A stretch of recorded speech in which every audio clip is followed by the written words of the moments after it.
with manual sports, some of the things you've talked about with the technique or eye discipline, how do you feel about correcting that in a young cornerback? Well, for the most part, with the young guys, it's about learning, growing, developing, continuing to get reps every opportunity you can, and play them as much as you can until they learn. They're going to make mistakes, but they're going to grow. You know, a week ago, Sam had some issues, and I thought he did a nice job coming out this week, and I expect Emmanuel to learn from what just happened. And for the defense overall, had a strong first week this season. In the last 3 weeks, they've given up more points, more yards. Is there any one thing, or is it a multitude of factors? I mean, what have you seen from the group as a whole? Well, I think one of the things that we most certainly working on is trying to eliminate some of the explosives we've allowed. That's been unfortunate and untimely. And then continue to work and continue to create takeaways. You know, we've had opportunities, we just haven't gone through with it, and we've got to get takeaways. It's a big part of what can help us win football games. Hey, Ron, when going back to Emmanuel, what is your process? Do you sit down with him and show him, like, clearly there's going to be some plays that you like that he did? And, do you show him, like, hey, when you use this technique, this is what happens? What's your process with him? Well, what we're going to do is, and I've already talked with Emmanuel. I talked to him right after the game. I wanted to make sure he was okay. His head was in a good spot. But what will happen is, his position coaches, coordinator, Jack will get together with him. They'll go through some things. They'll talk about the positives. They'll talk about the negatives. It'll get an opportunity for him to look at things and see the things that he needs to work on and correct. I mean, it's just a process of learning and growth. I mean, he is a young player, he's a rookie that we've put a lot on. We think he's capable. And then with Sam, where did you see the biggest leap from last week to this week? I think he processed a lot quicker. His decision making was quicker. He really seemed to really have a good feel and good grasp as to what was going on out there. Made some really quick decisions. Got the ball out of his hands. Kept them off balance as much as anything. So just again, a lot of good growth, and I think his consistency really showed.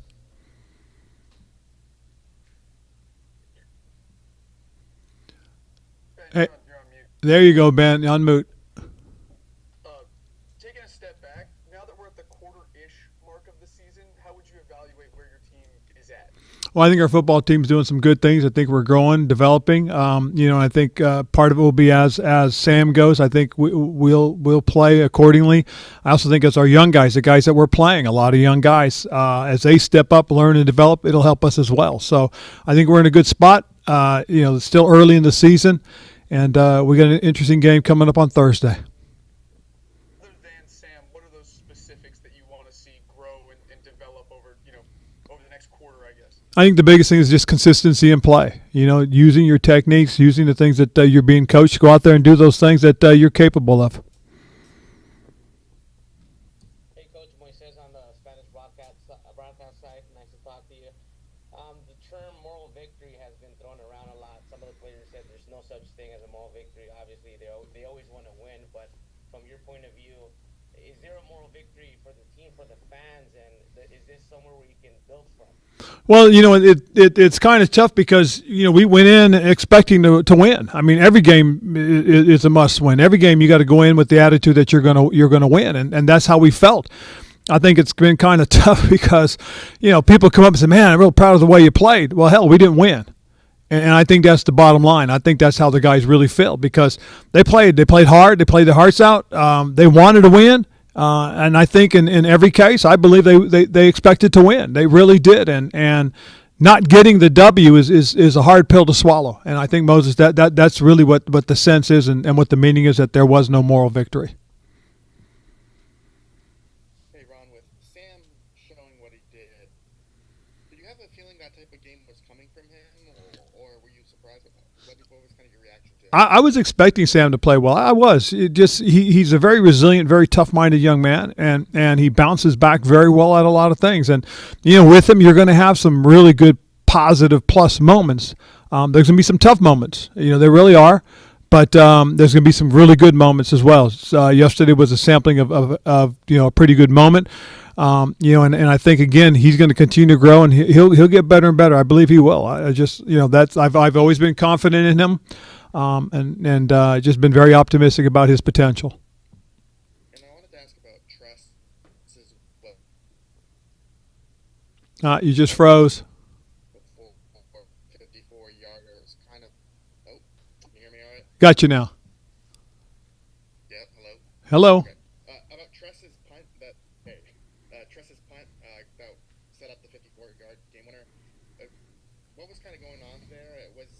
I'm wondering, are Jesus snaps at all? No, I don't think the snap had anything to do with it. I just think he hit a bad ball. I mean, the guy's been so consistent for such a long, long time.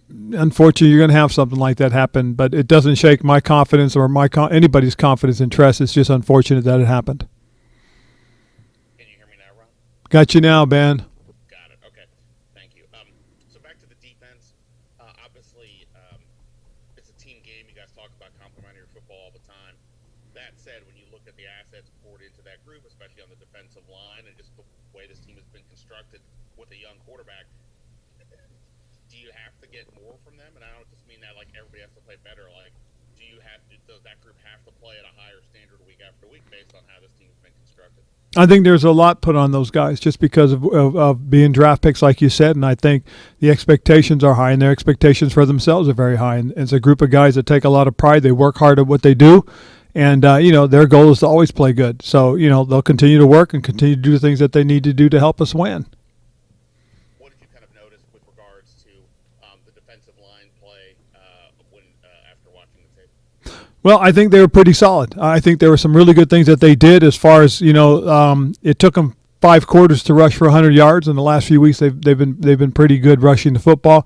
We got off their quarterback. We had him on the run. Unfortunately, he escaped a couple of times. And I think probably the biggest thing that you can point to is that, we gave up some explosives, and that's probably the one thing that we've got to control better at.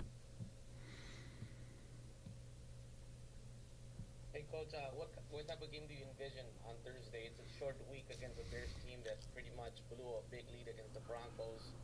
Do you expect this to be a bounce back game for Washington, or what do you visualize? Well, the thing I'm looking at more than anything else, Moses, is that this is a team that's going to come in and they're hungry to win. They're 0-4, they know it, but they have a very talented young quarterback who's dynamic and explosive. And last year he gave us hell. We can't allow that to happen. We've got to be disciplined. We've got to play our game. This is again a young team that's growing and developing. They were a couple of years back, and again, I like who their quarterback is. I really do. I think Justin's a heck of a man, a young man. He's got a good receiver and a guy that I think is an explosive player for them. But again, it's one of those games that you can't fall asleep on a young team like that because they don't know the difference. They go out every week. They want to win every week. They're going to play and be very competitive. And I think Coach Eberflus is going to bring these guys in ready to roll. Hey, Coach, go ahead, Nikki. I was just going to ask, how does having a guy like Kendall Fuller in the room help Emmanuel? Well, it's one of those things where afterwards you could see the veteran guys going over and putting their arm around the kid and just tell them, hey, you're going to have good days, you're going to have tough days. You just got to learn and grow from them. Just pretty much what we've been saying about this. But he is a young man who's got some ability, and he's gonna take his lumps. And as he gets a little more experience, he'll understand just how important it is to be on your game every week. Hey, Coach, wondering the fact that you've gone up against a guy like, this is Sherry, by the way, I don't know if it popped up, like a Josh Allen, Jalen Hurts already. How does that prepare your defense to go up against a mobile guy like Justin Fields? I think it helps them. Just understanding that a quarterback that can be dynamic, that can hold on to the ball and extend the plays, can make some plays downfield, which he did against us. He had a couple of big explosives in terms of throwing it downfield after scrambling around, and then he had a couple of explosives last time we played him when he ran the ball. So we have to be disciplined up front. We've got to be able to to keep him contained, keep him in the pocket, and not allow him to get outside of it where he is very, very dangerous. And wondering if you could share a favorite memory, either football or let's do off the field football wise, of being in Chicago. Just the food. Are you kidding? Going to Lou Malnati's Pizzeria was probably one of the really cool things that I really enjoyed. That deep dish style of pizza. I think Portillo's is another favorite spot. So that's probably the thing I always digged about being around Chicago. Thank you. Hey, Ron, to go back to the game, with regards to the decision not to go for 2 at the end of regulation, you said yesterday that you thought the guys were maybe gas? Was that something that you just observing? Did you have to talk with Eric about that? Or I talk to a lot of people when it's time to make a decision. First of all, I go through it in my head. I have a checklist that I go through on Sunday mornings that I review. I go through some things with Eric that we talk about. And when we got to that situation, I asked everybody's opinion. I listened to what was said. It was a collaborative effort. And thing that's crazy about it, Ben, is we won the toss and we had a chance to win. So that's all you can ask, is that you have an opportunity. We had an opportunity. We had a great play on the sideline, and again, I was just kind of disappointed that, that before it even went to replay, that it was determined that he was out of bounds, and for me, it's it's a tough one right there, because it was a hell of a throw and a great catch. If you had a timeout to give your guys a second, would that have changed your mind about, or would it have influenced your thinking on them being gassed, or would that not have mattered? I don't know if it would have mattered, to be honest with you, at that point. Again, we got the ball. We everything was frantic. We went down, marched down, got into position, and scored the touchdown, tied the game, and had a chance to win in overtime. Not to harp on that, does it also impact the new overtime rules? Does that impact thinking at the end of a game like that? It does, to a degree. I think the biggest thing you have to always be aware of, more so than anything else, is, how's your team? How's your team reacting to things?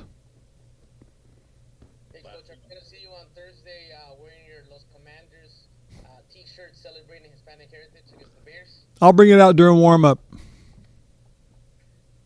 Awesome. Thanks, Coach. All righty. Thank you, guys.